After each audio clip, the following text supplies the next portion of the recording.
Our scripture reading this morning is taken from Luke chapter 2, verses 1 through 20.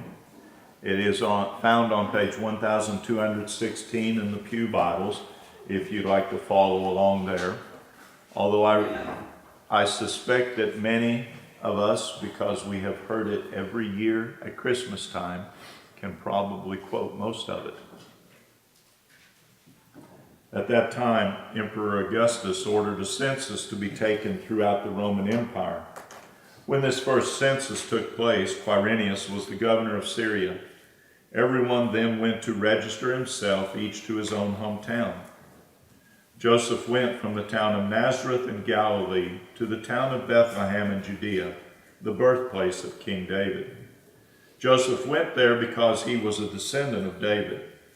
He went to register with Mary, who was promised in marriage to him. She was pregnant, and while they were in Bethlehem, the time came for her to have her baby.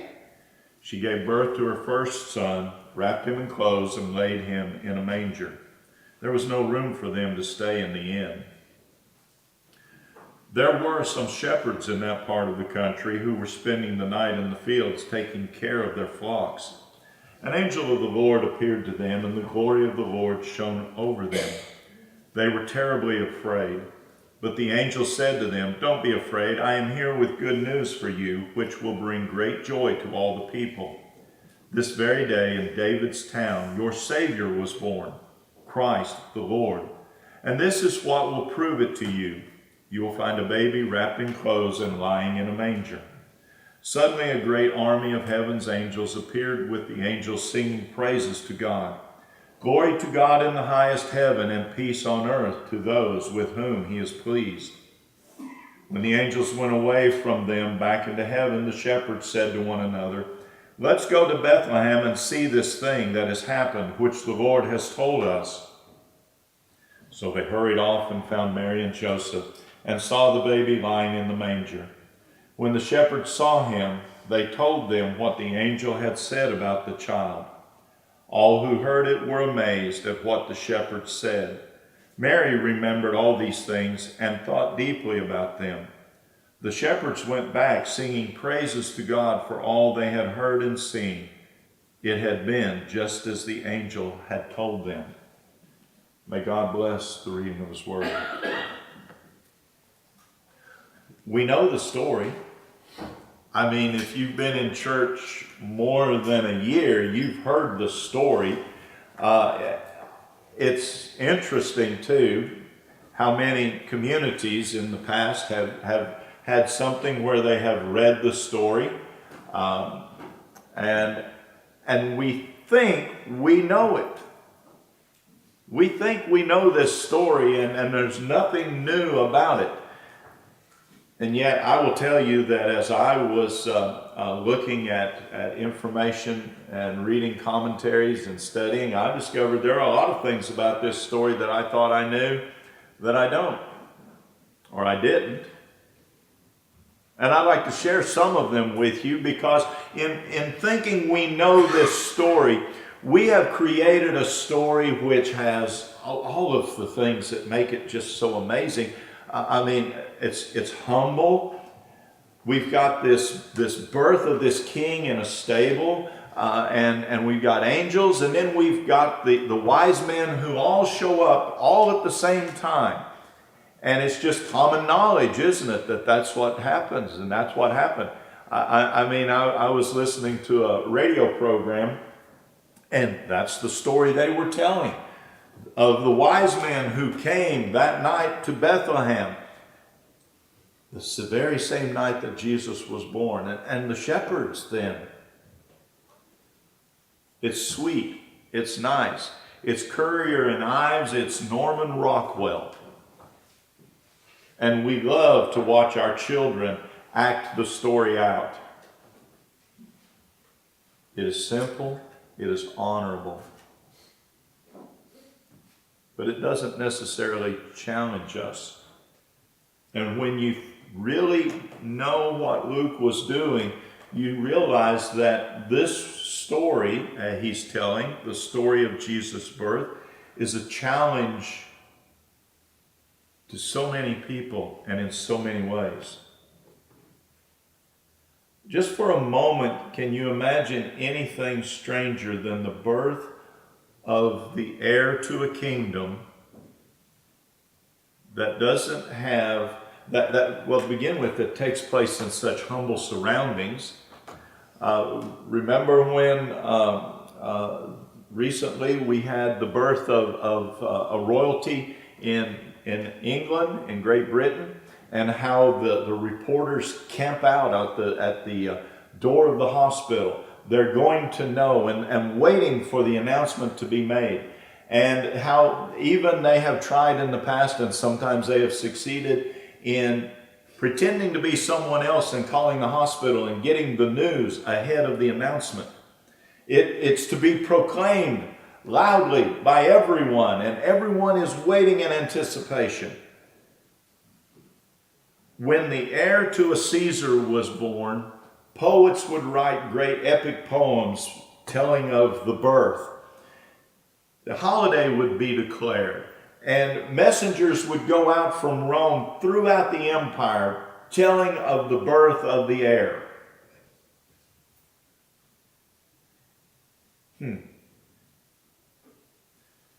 Here we have an heir who is born in a stable.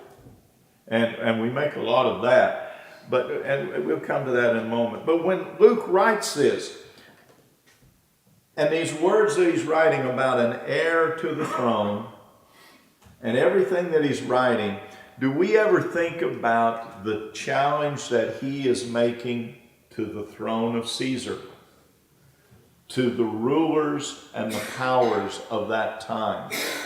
And how easily it would have been to have charged Luke with treason and had him executed. Do you realize how treasonous this story actually is?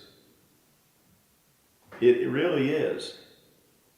Because Luke is telling of an heir of a king that stands in direct contrast, direct opposition to Caesar. For Caesar was proclaimed a god, and we talk about the peace of Rome and the peace that Caesar brought. And yet, here we have one that the angels proclaim another peace. Well, that's pretty amazing in and of itself. But another thing that I learned and that really came out to me, and we forget. We think in terms of what God is doing, and we think of miraculous things. But we forget how God can take the events, the normal events of life, and use them for mighty and glorious things, for miraculous things, if you will. For what Luke is telling us in this story is how God had arranged all of this. He wants us to understand how God is using the events that are taking place in the world that Joseph and Mary live in to bring about the fulfillment of prophecy. These circumstances, the powers of the world have acted in their own to bring about their own desires, but in doing that, they have acted to bring about the will of God. Think about that. We get all upset about things that are taking place in the world around us right now. Maybe what we should do, especially as the church, is to take a step back and take a moment and reflect on it like Luke is reflecting on the events pertaining to the birth of Jesus. What is God doing in this time? What has God done? How has God used these past events to bring about God's glory? How is that happening? Oh, we tend to think that these events are just going on, and yet Luke is showing us that while it looks like this is what is taking place, God is using it to accomplish the fulfillment of prophecy. Well, that's taking place. And yet it's an event that draws the attention of very few people at the time it happens. Joseph, Mary, obviously, perhaps a midwife or two, and maybe, depending on where they're staying. And I say this because when we talk about the inn, we're not talking about Motel 6, Hampton, or anything else like that. We're talking about probably someone's home, and they had either a room set aside for guests, or they just had an area of, if it was a home of the very poor, an area of the room set aside for sleeping. But because of the census, because of all of this, because there were extra people, there wasn't room to set aside for this special event that's taking place. And the stable itself is probably not set off out here. It's not a barn like we think. Many stables were actually the main floor, the first floor of a home. And it might back up to a cave, but it's part of the home itself. Because that's where they would keep all of their animals and their livestock. And then the second floor is for the family to live in. But one way or another, this stable is actually connected to the house. It's a part of the house. So it's not so much separated out as we like to think, that they have been kicked out of everything and they're off over here. It's just there's no special place for them. And this king now, this child, whom no one probably has paid that much attention to them. Oh, it's probably. Can you believe she's traveling at this point in time? But Joseph and Mary and a midwife, or maybe two, maybe a few others, they're the only ones who know or care about this child that has been born now. It really is hard to imagine a birth that is more humble than this. A birth that is more of a non-event. She's an engaged woman. In many circles, she wouldn't even have been considered married. She may not have known anyone there. And even though it's part of the house, yes, it's the part of the house where the animals stay. And it's a feeding trough where they place the baby. It's not what any of us would expect for a king. It's definitely not what would have taken place had it been the heir to Caesar. Luke describes a birth that's not uncommon to the poor of the time. And we marvel at it. And it really is. Isn't that wonderful? And yet there's something about it that bothers us. We might not admit it, but think about it. There's something about this birth that really bothers us. If you don't believe me, travel to the Mideast. Now, I've not been there, but I've seen the pictures. Look at the pictures of what is considered the birthplace of Jesus today in Bethlehem. It doesn't look like a humble stable. It's been decorated. There's gold. There's gilt. It's gilded. It's just an amazing thing. Decorated and ornate. It's difficult for us to accept the humbleness that Luke describes. Here in this stable, we place this stable low on our desirability chart. We really like the idea. Let's admit, most of the time when we admit, we would prefer to think of the creator of the world coming in a way that's a little more, has a little more pomp, has a little more pizzazz. And yet this is the way that God enters anew into his creation. Enters creation again, clothed as a helpless babe, unnoticed by the rich and powerful. And we tend to miss something about this because we do focus on glitter and gold. God has come as God into creation in a form that as Adam and Eve did, walks and talks with us. Adam and Eve experienced God that way, and suddenly God has re-entered creation. Think about that for a moment. Now I will tell you, I just accept it, because this is part of what in seminary we looked at and studied, how this happens and what it means. And the church has debated what this actually means for centuries. But how amazing is this? How awesome is this that God comes back into creation, into this creation, and participates in it with us in this way.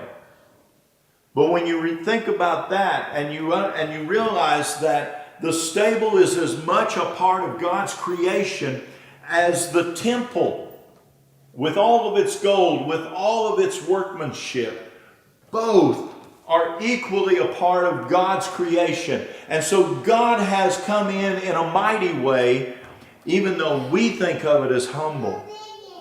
It is the amazing thing that God has entered into this creation, for all of creation belongs to God.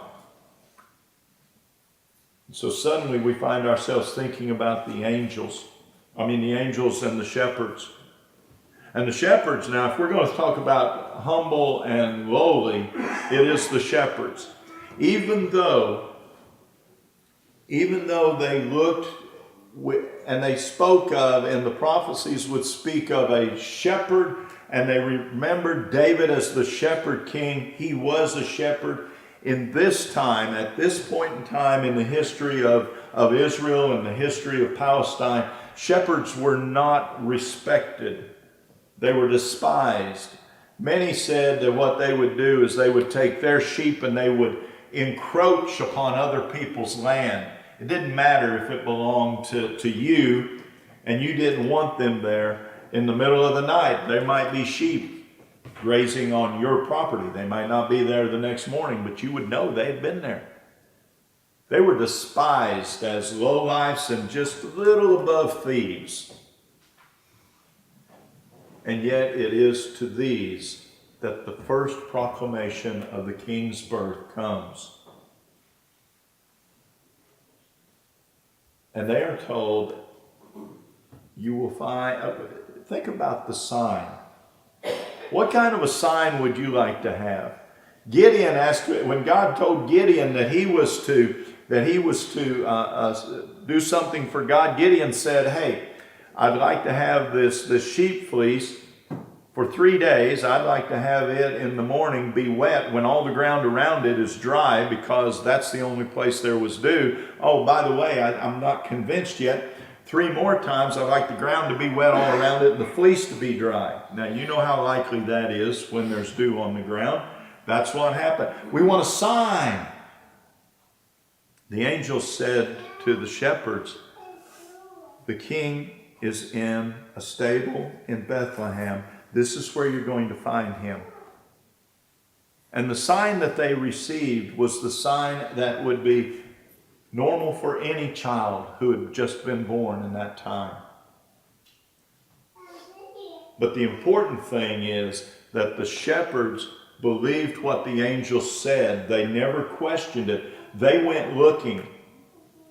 And when they saw the child, they knew that it was confirmed. They did not doubt what the angels had said, but the confirmation came in the birth, or in Jesus. they experienced the angels. And it wasn't a miraculous sign, any more miraculous than any other birth. But they received the confirmation that this is the King. And they proclaimed that to anyone and everyone who would listen. Well, we celebrate all of this with nativity scenes, and we decorate them and we pose them, and we make them, oftentimes, we make them fairly regal. And we blend Matthew and Luke together so that the wise men arrive on the scene just about the same time as the shepherds.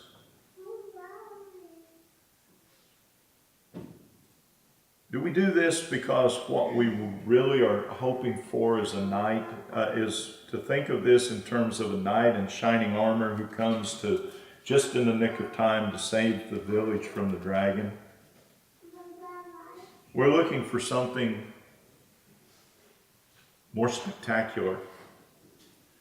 And yet Luke shows us the true love of God, our Creator, who comes into the world in such a way that it includes all of us, not just a few of us, but all of us in the promise of peace. That there is hope for those who no longer have hope. There is hope for those who are despised, looked down upon, considered to be second class. In the most uncertain of times, and believe me, that was a time of uncertainty. We are looking for Messiah, and yet we are under the yoke of Rome. In the darkest of nights, in the most unexpected of places, God's glory is there and is revealed in the most unexpected ways. You find Messiah in a manger. The revelation is in the most common of things. And yet you may be gifted to receive the announcement of that in the most dramatic of ways. Still, the message is the message of hope and grace. Your King has come to bring peace into your broken world. So of all the gifts that you receive today, remember that the greatest one of all, the greatest for you and for me, is the King who was born in the city of David, Christ the Lord, born for you, born for me. Let us pray. To you we come in hope, Father, of the grace that is ours through Jesus Christ. Touch us as we consider the amazing thing of the one who came in the most common of ways. And yet, for some, they heard the word in the most dramatic of ways. For our need is great to experience and to know your love today, tomorrow, and forever. To know your love through him who is Messiah. For we come into you in his name. Amen.